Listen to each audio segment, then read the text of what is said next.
NYYST. This is New York. Yankee sports talk. Swinging for the fences, knock it out the park. This is New York. Yankee sports talk. Christian and Chris, of course SGR. This is New York. Yankee sports talk, homie, New York. Yankee sports talk. Record, rain or shine, grab your shades and umbrellas. NYYST, you're hanging with the fellas.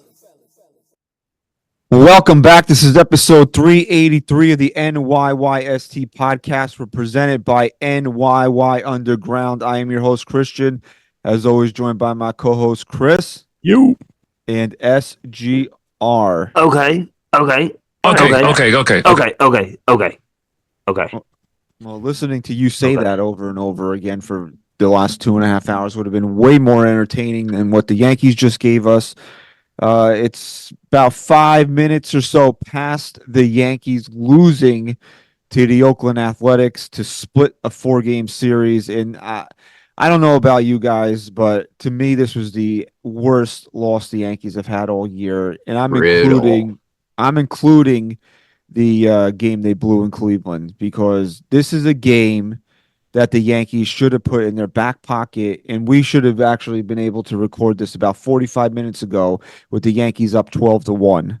But this is the typical Yankees here. Alex Wood came into the game with a 7.89 ERA, the worst amongst qualified pitchers in baseball. He gives up 1 run on a dink home run to Jose Trevino, and it's not like he dominated the Yankees. The Yankees just could not get out of their own way in this game. Bases loaded, nobody out in the first inning. Stanton strikes out. Rizzo grounds into the double play. As soon as Soto hits that double and then Judge walks, you're like, this is going to be an easy cakewalk of a game. Stanton's like, nah, I think I'm going to suck again now. And then Rizzo grounds into double play. Later on in the game, they had bases loaded again. Trevino hits into a double play. Time after time, the Yankees had runners in scoring position, could not get a big hit. What did they wind up with, 10, 11 hits tonight? They were 1 for 7 with runners in scoring position, and they left 11 men on base tonight. I think 14. I thought it was 14 total, because I thought at the end of the game left on base was 11. Huh? I think I heard him say 11 too at the end there. Oh, okay. But I'm looking at it. I'm looking straight at it. Okay. Right on the MLB website here. Yeah, not a great game there, huh, Christian? No, Ryan, it wasn't. Well, let me just say this.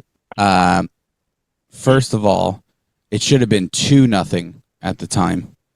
Wow.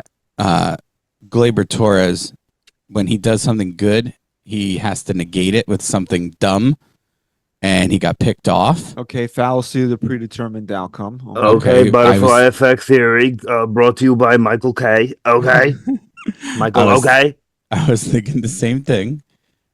Just throwing it out there into the universe. Okay. So that's the first thing I want to say. The second thing is, you saw tonight how much Giancarlo Stanton means to this lineup, because the second he struck out with the bases loaded, I was just even though Rizzo's been hitting the ball pretty well lately. Yeah, he's a couple dingers. Yeah, no, he has looked at the last couple. But I was just like, that's the kiss of death when Giancarlo Stanton strikes out like that Against a lefty. It's the That's kiss of terrible. death. It's the kiss of death at that point, and you just knew deep down in your heart that the inning was going to end without any runs crossing the plate. Yeah, we skipped over the bookkeeping, so let's just get it out of the way, because it's just a frustrating loss here. But hopefully you're not frustrated enough to not subscribe. We want you to subscribe to the NYYST podcast wherever you get your podcast. Make sure you're subscribed to NYY Underground on YouTube, okay? NYY Underground Day 2 has already been announced for September 14th. Be on the lookout for that when tickets will become available to you. And make sure you tell everybody we are the official Yankees podcast of Odyssey. And then as soon as you say that, say, fuck the Yankees, okay? You could almost argue that if you're frustrated with the Yankees, this is a better show for you'll enjoy the show more, maybe. if you're frustrated with the Yankees. I'm very frustrated with the Yankees because the Yankees, they had a chance to go 10 games over 500 today, and that's always like the first checkpoint. You get to 10 we talked over, about this today. you get to 15 over, and you don't look back. And for them to be in a position where they could have got the 10 over, where they really haven't played well over the last week and a half, this would have been a real nice thing for them to do. And it's against the A's, and you can't split a series to the A's at home. You can't split a series to the A's at home, especially when in the 2 games you lost, you scored 1 run. If you would have gotten some bad starting pitching, but your offense erupted and you lost these games 9-8, you don't like it, but at least you showed signs of life. The Yankees showed no signs of life in these 2 losses, and it's frustrating because we get told, "Oh, stop complaining." They're what I don't even know what the record is. I know they're 8 over right now. 17-9. 17-9, right? Because they were 15-8 when we recorded on Monday. See. I just picked a scab off my knee, so that's going to be a problem. Thanks for telling us. It's all right. All right. And people was like, "Oh, you guys stop complaining." Listen, I don't know if you enjoyed what you watched tonight, but I sure as hell didn't. I didn't enjoy sitting through that, and I didn't enjoy. I wanted to give my attention to the Giants tonight for the draft pick, and I was hoping when they picked, the Yankees would have had a blowout in this way. I didn't have to keep flicking back and forth. But no, that's what I had to do tonight. And, it's unfortunate that the Yankees cannot score runs at home. That is a big, big problem. We talked about this on Monday. They've been shut out 3 times at home, and they might as well have been shut out tonight. Who cares that Trevino dunked one off the netting, right? I don't even think he hit the foul pole. I think he hit the netting. Big deal. Whoop-de-doo. Let me steel man your argument here. They scored 7 runs the night before. Before that, they scored, 5 runs? So they put up 12 runs in 2 games. So I'm just playing devil's advocate here. Just to dive a little bit deeper, it's not just that. It's a Jekyll and Hyde offense, though. Yes, that's the problem. The problem isn't that they're not capable of scoring runs. The problem is one night they come out and put up 7, and they look like they're back on track, and then the next night they retreat right back to the anemic. But this was the offense. Worst pitcher in baseball they were facing today, and he gave them plenty of opportunities to score, and they couldn't get out of their own way. Okay. So what is it? Do you think it's Jamison Tyone came into Yankee Stadium as the statistically worst pitcher in baseball last year, shut the Yankees down, and it got somebody fired last year. Great reference there. Yeah, I forgot about that. Yeah, that was a good one. Yeah, but here, what is it? Is it meant okay, they definitely know he's statistically the worst in baseball going into the game, right? And I'm not sitting here saying they're all in a huddle in the clubhouse going, "This guy sucks, we're good, we don't even have to prepare." What I'm saying is it just a mental thing of okay, that is known in the clubhouse. This guy has struggled. They're still preparing the same exact way. But is it a mental thing where it's the beginning of the game, you have bases loaded, no outs, you don't score a run, and then all of a sudden it's oh shit, we're doing it again. Is this team, really, we wanted to convince ourselves that this team was different than last year, but is it really? Not if your reasoning is what you're alluding to. And if that's the case, then what is this team? The fact that we're even thinking that, man, that their mindset is being altered in any way, that they're not fully confident out there. And that did like a flip of a switch, because that was the best part of the early part of the season, was their confidence level and how great they looked as a team. But now again, that same, when they're all high together, now it looks like they all are low together. And that's just the Yankee way for the last however many years. It's all I kind of know at this point now. Yeah, I got to say, right after the last out, and sorry, before the last out, I think it was after the 7th inning. Okay. After the 7th, I threw my hands down, and I was just 3 weeks ago, I would have been this team's coming back. And I felt it a little tonight because they were still putting runners on base and whatever. And then I just after the 7th, I'm I'm getting the same fucking baseball that I've been used to for years now, and I'm so sick of it. When is it just early? Like, it's still April? Are we being irrational? Do we need to give, like, we're the first people to say give it until Memorial Day. I think they're 17-9, so there is that. But our aspirations for this team isn't, to be a good regular season team, is to win the World Series. And when you see signs like what you're seeing out of them in this series, then you kind of pump the brakes a little bit. So I don't know. This is not the same team that was in Houston. It's just, I don't know what's changed since then. It just doesn't seem like the same team that was in Houston. And granted, Houston is having their worst season since they were a 100-loss team right now. What are they, 7? What are they, reverse 7-19 or something like that? Something close to it. Believe so. 7-18 maybe. 7 I don't know. I know they're yeah. sitting in last place. Houston right now are 7-19, 4-9 at home this year, which is surprising. Yeah, so sitting it's in not last that place. surprising because last year they were terrible at home. They were. Oh, well, they're also terrible on the road as well. They're 3-10 on the road, 2-8 their last 10. Hold on, they're 6.5 games in last place in a division where only one team is over 500, and they're over 500 by a game. So they'd be 11 out in the AL East. Look, I'm not really counting them out yet until of course not. I see it, but the Yankees that were in Houston were not the same Yankees that were just facing the Oakland A's. That's not. I don't know what has changed. The lineup. Yeah.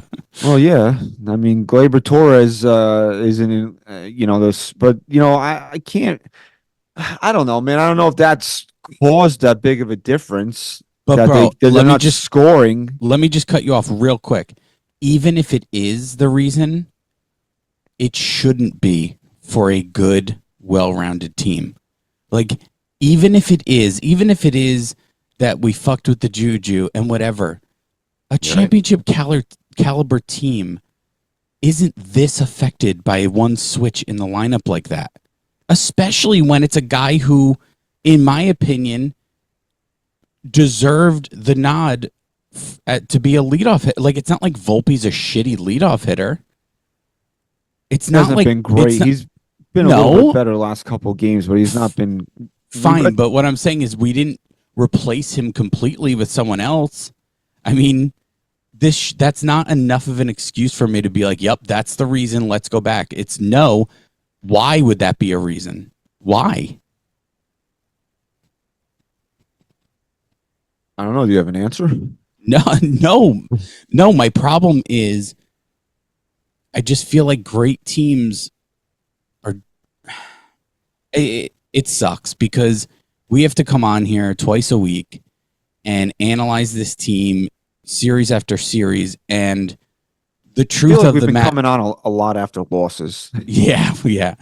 But the truth is, it's April, and this team's 17-9, and our minds are so fixated on what we've seen the past few years and the trajectory of where we see this team headed, instead of just being able to live in the moment and say, yeah, this was a shitty loss, but you know what? They're 17-9. No, we're seeing this team repeat the same bad habits that prior Yankee teams have given us. And like, we're so beyond over it. Like, we're so past the line of being tolerant that we're quick, even though it's just April, like, we're quick to pull the trigger and say, fuck this, man. Oh, you're done? No, I haven't pulling said out it. the I'm done card already. We're in fucking April. What was the over under on that, Christian? Listen, what do we have that at again? Was that if Day, you notice something, I only say I'm done when it comes to Yankee front office managerial decisions. I never say I'm done if the players are just sucking. And I got to give it to Boone. I got to give it to the front office. I think Boone at least has done a great job this whole year so far. I got to question him a little bit tonight. Why? No, not Santana. I didn't like him letting Trevino face Miller in the 8th inning. Yeah, but you know what? That guy's nasty. Here's what I'll say. There's a lot of games, right now without a day off. They let Wells play a little bit. Oh, and Wells just sucks. And Trevino, And Trevino's the hot hand right now. He He's hit a home gonna run tonight. he's gonna implode if he has to take a No. But my point is, and again, I'm trying to stay consistent here.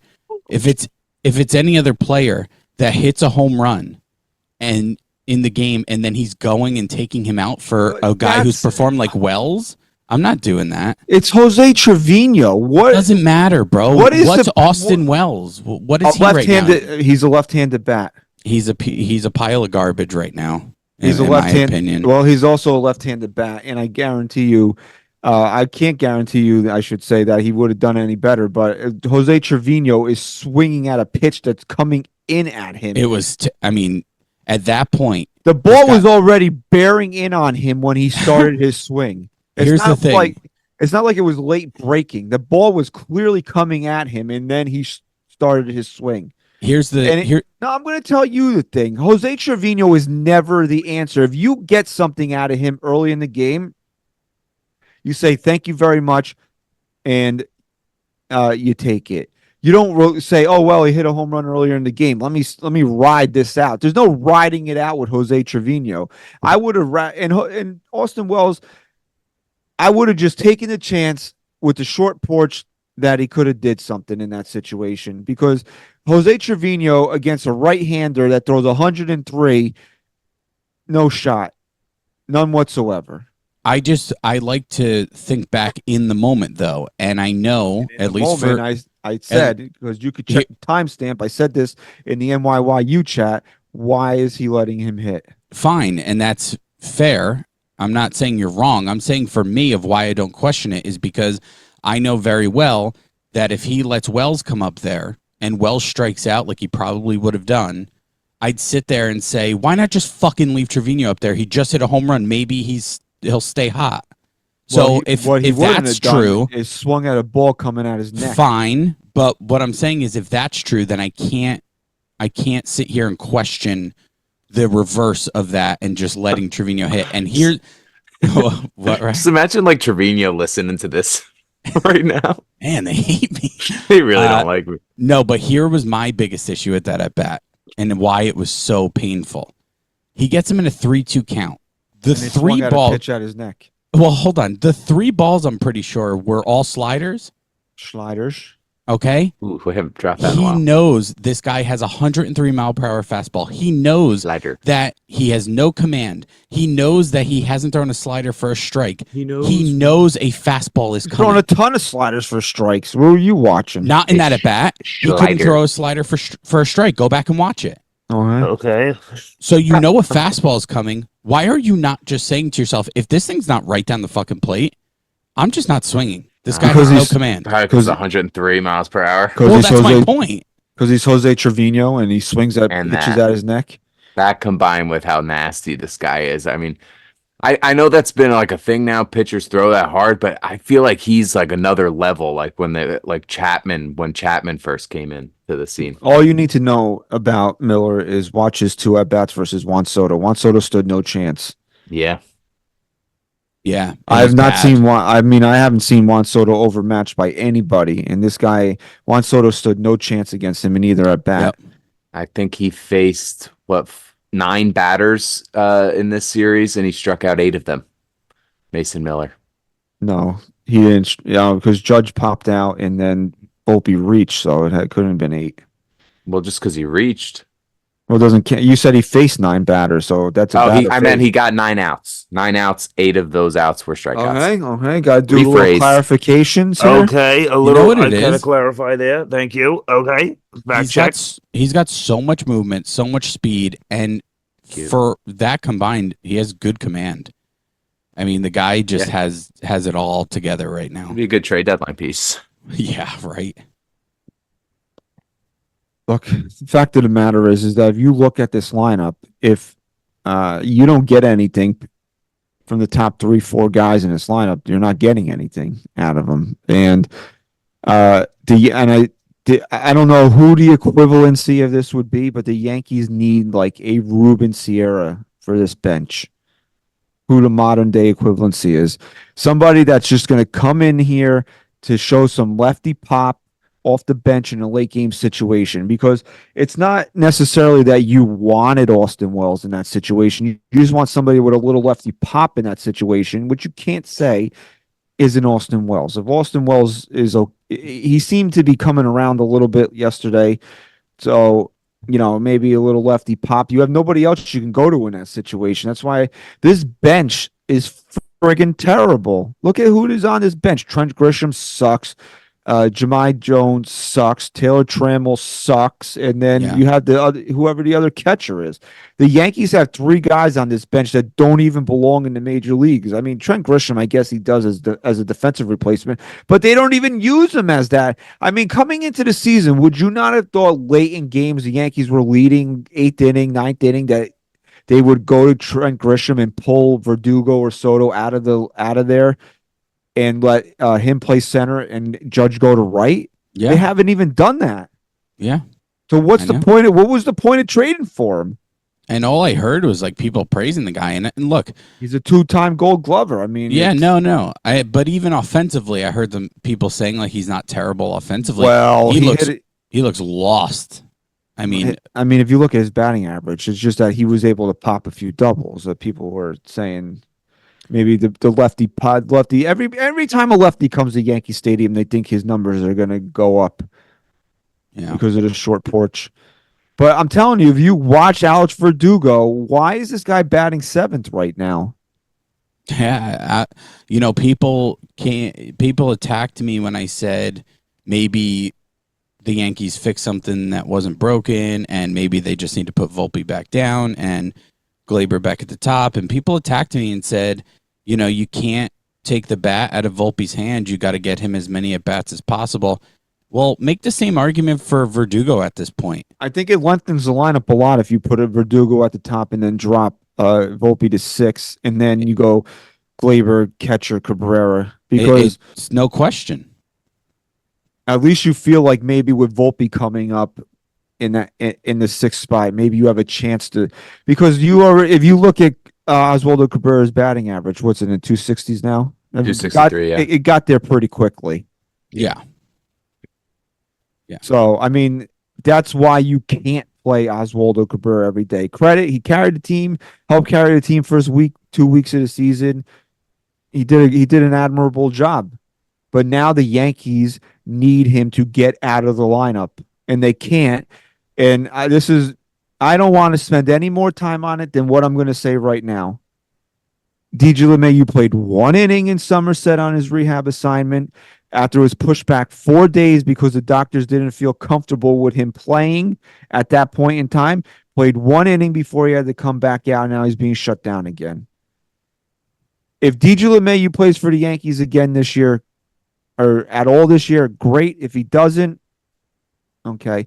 Yeah. I'm done discussing it. I'm done discussing what it means to the lineup, who's coming, who's going, because I guarantee you when the swelling goes down, something else will happen, because that's just been this guy's luck. So if he plays, great. If he doesn't, I'm done talking about it. Yeah, and here's also why I'm not entirely worried about it. First of all, Oswaldo Cabrera has played a fantastic third base. Defensively, he is way better than people give him credit for. He is very good over there. That's the first thing. The second thing I'll say is he's got such a quick bat from the left side, and he has been good for this team thus far. I know he's starting to come back down to earth, and he's going to become a hole for a while. He's been a hole for a week. Yeah, or so. for a week or so. He's 4 for his last 25. Okay. And my bigger point is if Gleyber Torres, if, some of the other guys at the bottom of the lineup, if Wells is in there and he's hitting, if, Verdugo stays hot, we're not as concerned with Cabrera with the way he's been playing at third, and also comparatively to what we've gotten out of DJ anyway the last couple of years. I think that's where your best argument is, Christian, to put Volpe back down, of like giving this lineup more depth again. Look, I don't want to rail on Oswaldo Cabrera, but it's evident he's not an everyday player.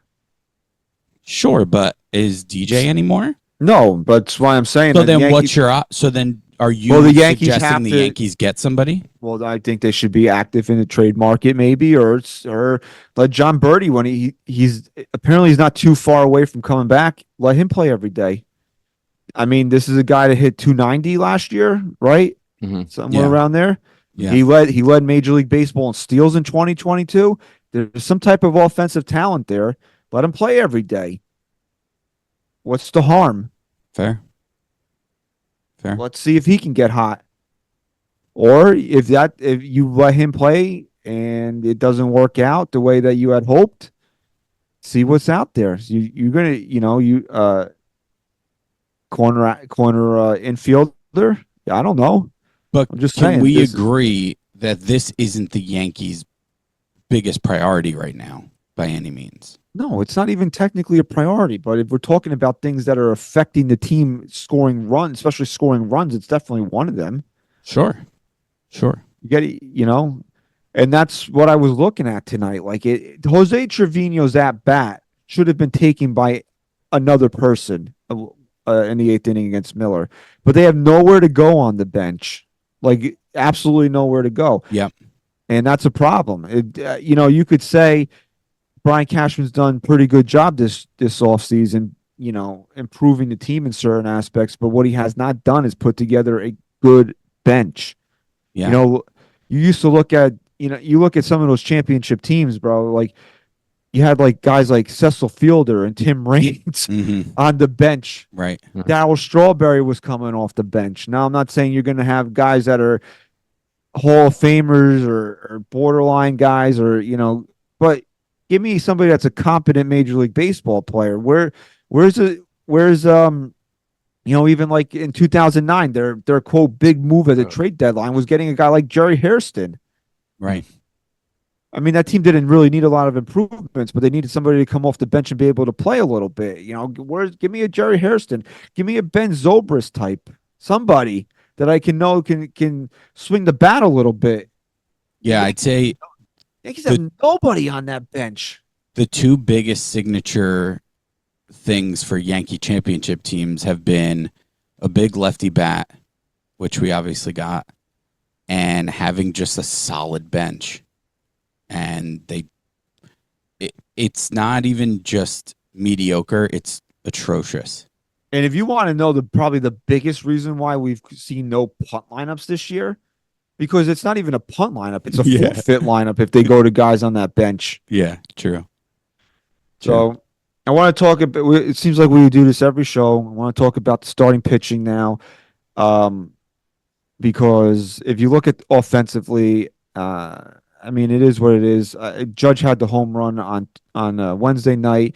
He had a couple walks tonight. I mean, I don't know. He got a slider that got in on him a little bit to end the game there, But I think ultimately we've seen enough from him maybe over the series to not worry as much, even if the numbers are still pretty terrible overall. Gleyber Torres had 2 hits tonight. He had a hit last night, but it's like he came up with 2 men on, and what did he do? Nothing. It's like when they need him the most. Yeah, they were 2, and look, I'm not trying to take anything away from him, but we have to call it what it is here. I mean, they were 2 cheap hits. They were the type of hits where, like, Wells bunted one down the third baseline, and you say to yourself, okay, that's kind of something you do when you're in a little bit of a slump, and it maybe can get you going. That's great. Those were Gleyber's hits. Like, both of them were, okay, those are lucky, found some ground, and I think he beat out one, and then the other one dunked in, whatever it was. Maybe I'm wrong. No, he didn't beat anything. They got through the infield. Okay. But they just weren't like anything where you watched They it were and said, legitimate hits. I don't know what you're trying to say. Gleyber, you're talking about tonight? Yeah. No, yeah, that his last hit especially was a nice piece. That was a Gleyber. They're legitimate. Yeah. I mean, they're legitimate hits, but I'm just saying, like, everybody wants to say that he's back. Well, let me see him have that type of approach, have that type of at bat when the Yankees had 2 runners on, which he didn't. It was the worst at bat he had all night. Because I thought Rucco was saying, and I'm sure he was exaggerating, but I'm pretty sure he said the the exit velo averaged out to like 75 miles per hour. You know what? Like he didn't hit him hard. Great. I don't care So about hard. exit. You know what I don't care about? I listening to Ryan Ruocco call another Yankee game. Okay? You're Yeah, just tough on the human script. Guy has a line for everything, and he practices at home. I could tell. I like. Bro, I can't even think of the things that he said over and over and over and over again tonight. And then he's going on about fucking Star Wars. Like, Jesus Christ, bro, shut up about fucking Star Wars. The Yankees are embarrassing themselves, and you're trying to give Jeff Nelson education in the 7th or 8th inning, whenever it was, about Star Wars. Nobody gives a shit.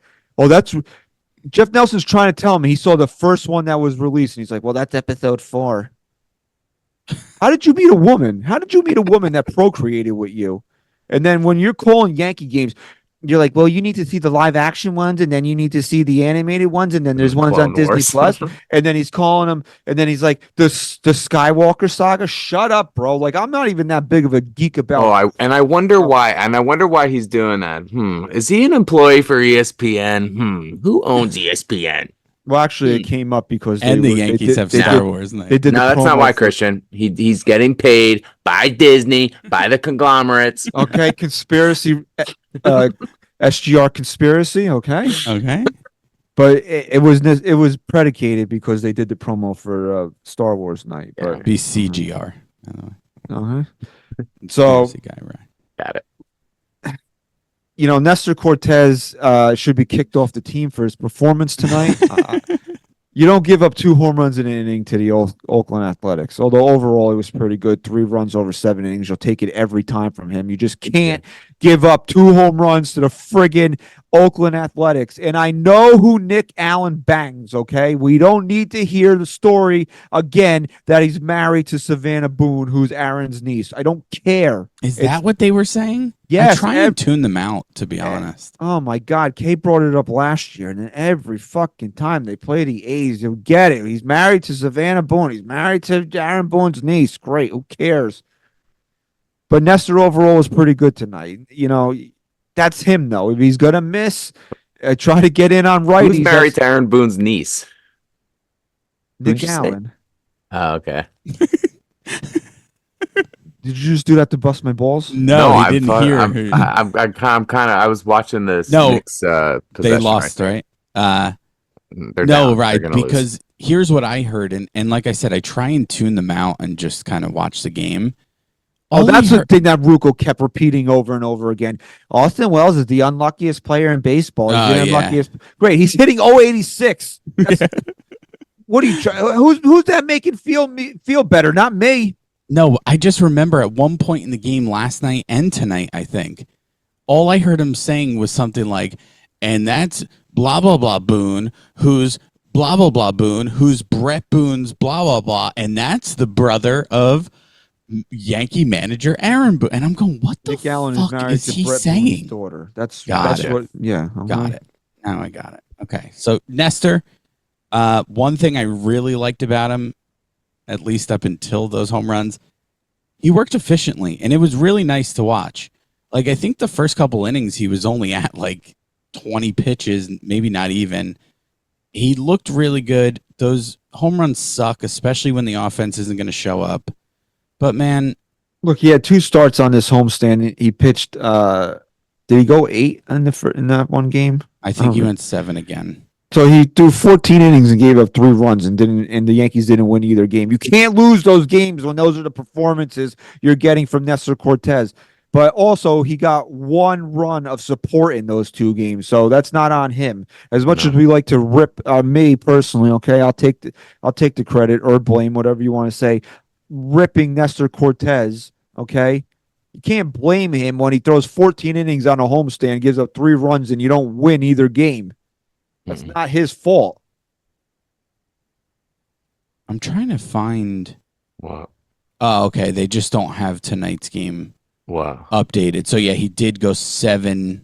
Yeah, he went 7 against Tampa, 7 against Oakland. The one before Tampa, 4 innings against Cleveland, but the one before Cleveland, 8 innings against He's been Miami. on a pretty. I mean, he's been He's on a eating pretty good innings, run. man. Yeah, eat. Nom, nom, nom. Well, one thing Clark Schmidt can't do is eat innings because we saw it again yesterday where that sixth inning, third time through the lineup, it just gets him. And you tweeted this, and I couldn't agree more. It's got to be something mental because his stuff is better than I thought it was. When you watch him through the first 5 innings, you're watching a guy where you say, wow, man, I know people think he's only a 4 or 5 guy, but he has potential to creep to be like a low end too.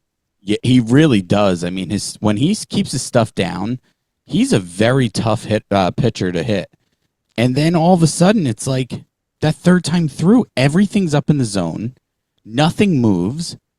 Is it just fatigue? Like, is it maybe just the correlation between... you really think he can only give the Yankees 70, 75 pitches? I don't think that's what it is. I think it has to be a mental block with him.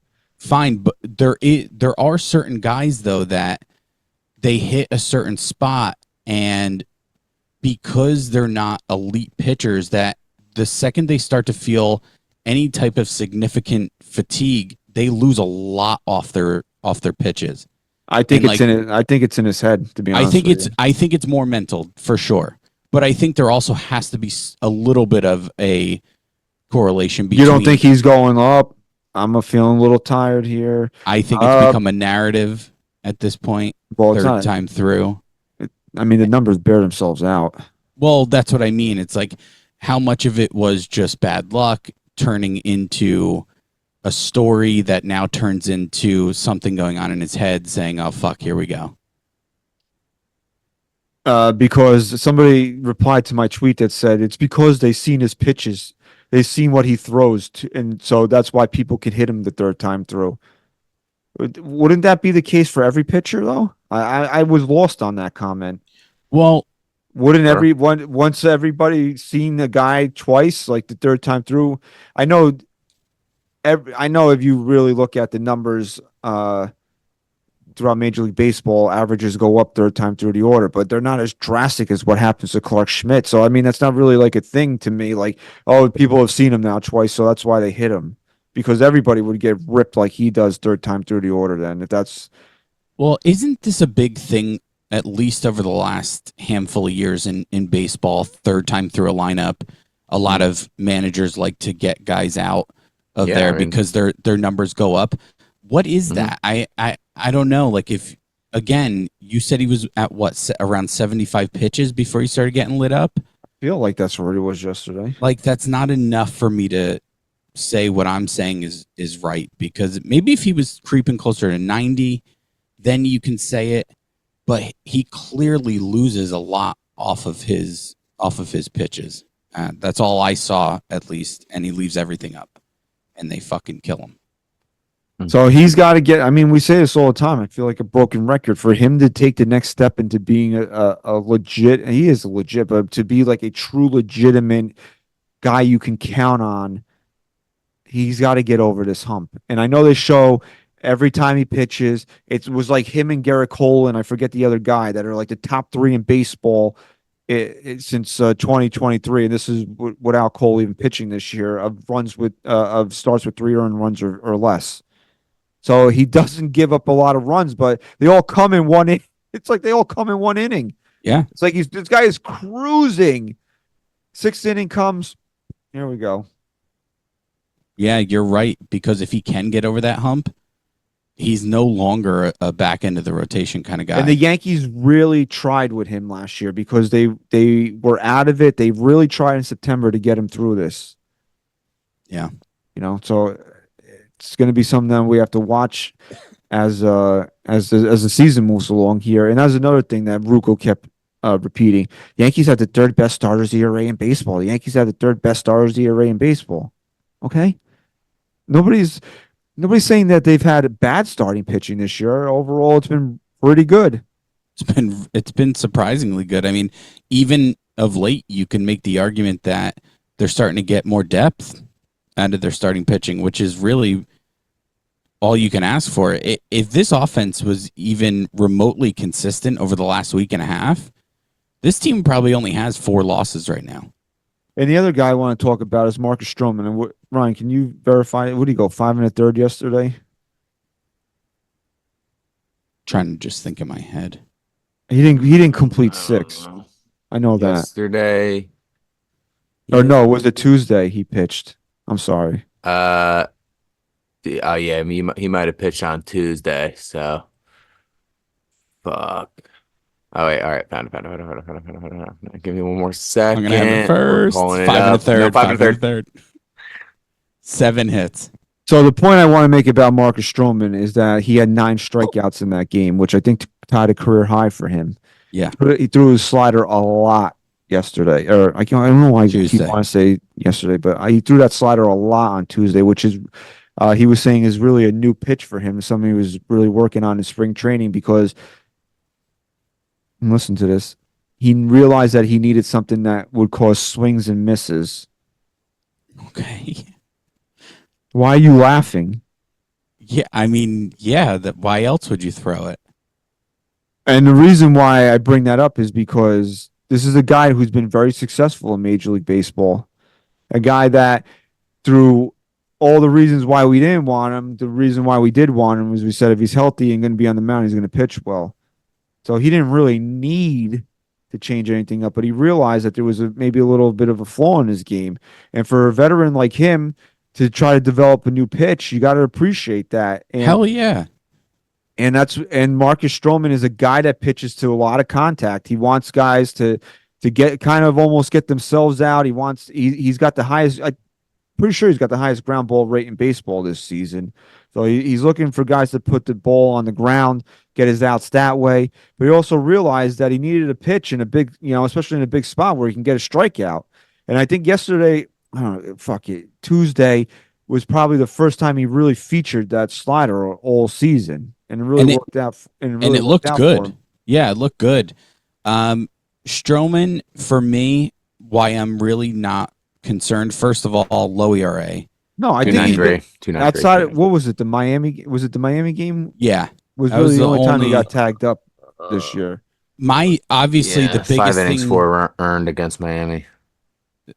that's not even too terrible. I don't have any complaints about Marcus Strowman this year. The only thing you'll say is when he gets into his rhythm, you hope that he can give you more games than not where he's at least completing 6 innings. And I think he's done that a couple times this year, a few times. Three times this year, and then he's pitched into the 6 5 times. If you're looking for Marcus Strowman to go 7-8 innings, it's just not gonna. It's not who he is. Wait, hold on. I apologize. There are 2 times he's gotten 6 innings.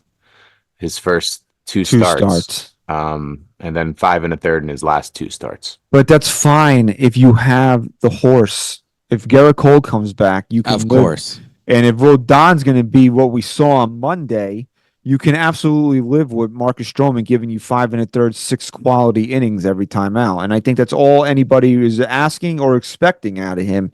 But you need, especially right now, keep coming back to this. Carlos Rodon has got to be a guy that you can sign, write it in blood, is going to go out there and give you 7 quality innings every time out right now. Carlos Rodon gave them 7 innings, 1 hit, 92 pitches over those 7 innings, and he's sitting at a 2.7 ERA on the season.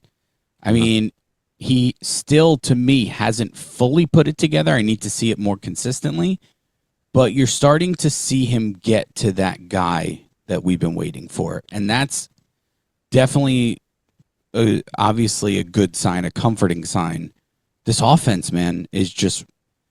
It kills you even more that this offense hasn't shown up because the pitching's there right now, and it just it kills you. So what did the Yankees go on this homestand? They split. They went 4-3 on this homestand After going what on the road trip. They went 3-3 on the road trip. So yeah, you want to at least go 5-2, but here's the point of that. In their 3 losses, they scored a combined 1 run. That's crazy. At home, I keep harping on this because to me it's a major factor. If the Yankees are not bullies at home, that's a major problem for me. The Yankees should bully bad teams at home. Am I wrong in saying that? No, wow. I got to be honest with you, man. I didn't even realize that. I can't believe 1 run over the 3 losses this homestand. That's crazy. So, I mean, that's concerning. If you want to look at something to truly be concerned about, I think that's what it is. I have my reservations about this bullpen. But by and large, they pitched pretty well through so far this year. The starting pitching is the 3rd best starters ERA in baseball. Okay, in case you didn't miss that, 108 times over the course of the last couple of games, he said that.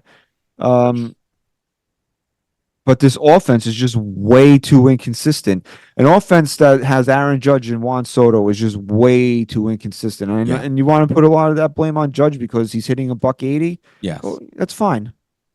I do. But there's other guys that should be able to help carry the load right now. Absolutely. You know, John Couldn't agree Carlos more. Stanton can't strike out against Alex Wood with the bases loaded and nobody out. Yeah. Anthony Rizzo, who everybody's like, oh, he's back, 2 home runs, can't ground into a double play there. Agreed. So the Yankees are going to head out to Milwaukee, of all places. Okay. I think Judge hit 60 out in Milwaukee, right? Is that where he hit it? No, he hit 60. He hit 58. 61 in Milwaukee, no? No, he hit 58 and Texas. 59 in Milwaukee. He hit 60 against the Pirates. Remember before Stan's grand slam in the 9th inning? At home. At That was home. at home. Damn. 61 against Toronto and then 62 against Texas. But he had that 2 home run game, 58 and 59 on Sunday in Milwaukee. 62 came Jesus, in how a do you doubleheader. fucking remember it was a Sunday? You remember what the fucking score was, too? They I got it blew, here. I don't remember. They blew him They out, put up though. 12. It was a though. They put up doubleheader. I 12. remember that. And we were just like, hopefully he does it early in this doubleheader. My memory sucks. What was a doubleheader? The night he hit 62. That We're was a talking doubleheader. about 58 and 59 right now. No, I know. I'm just Bro. talking about 62, bro. Jesus. Stay on topic, dude. Yeah, Talking God, about- bro. Talking about the ones that matter.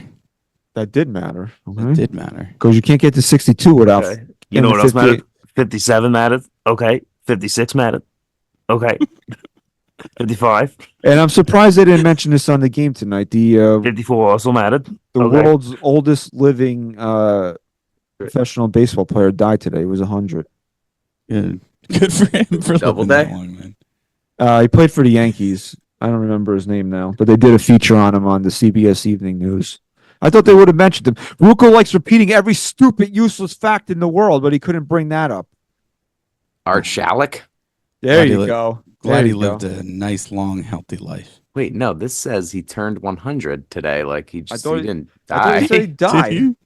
This article's headline is Art Shalek, oldest living ex-MLB player and former Yankees pitcher, turns 100. And then he dies. So I'm not seeing anything here. He turned 100 today.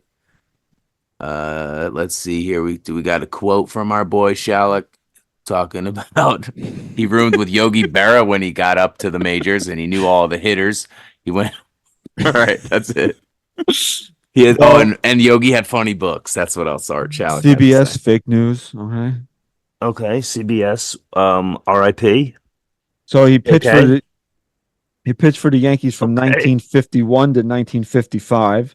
He had a career 4.02 ERA and a negative 0.1 WAR. So happy birthday, Art Shalek. Didn't mean to kill you off. Okay, I got bad information from CBS Evening News. Happy birthday, Art. Maybe the post is just wrong. Maybe the post got I don't know. Baseball Reference. When you click on his he's page, still it alive, says, still alive. "Happy birthday." yeah, no, it's good. Yeah. He's still alive. Missed him. Still, terrible job by Ruco. Okay. Agreed. For sure. So hopefully the Yankees will do a better job than Ryan Ruocco did this week. Maybe Rucco's the reason why they lost. I'll blame him. I wouldn't doubt if be. there's some bad juju coming from Chris him is and like, "Oh, I Nelson hope together. Ruocco gets the Yankee job on the radio." I don't. Mhm. Ah, Let him go call WNBA games. I mean, look, if you're going by resume, he is a very deserving person because he's been around the organization a while, but he is just I'd rather Susan Waldman so call the annoying. games with I her would cat. too. Yeah, me too. Just Whiskers. Juan Soto does it again, Whiskers.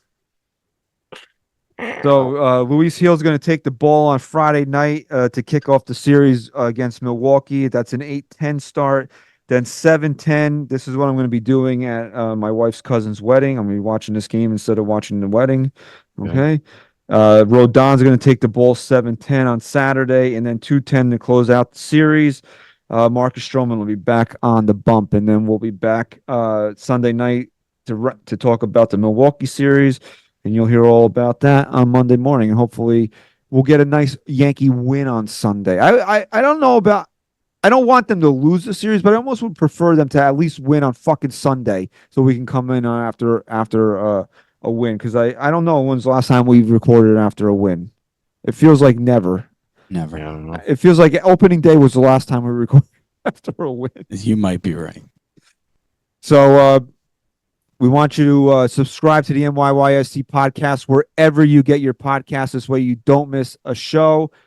Okay, we'll be returning live hopefully this coming week on NYY Underground. So subscribe to NYY Underground on YouTube and make sure you tell everybody we are the official Yankee podcast of Odyssey.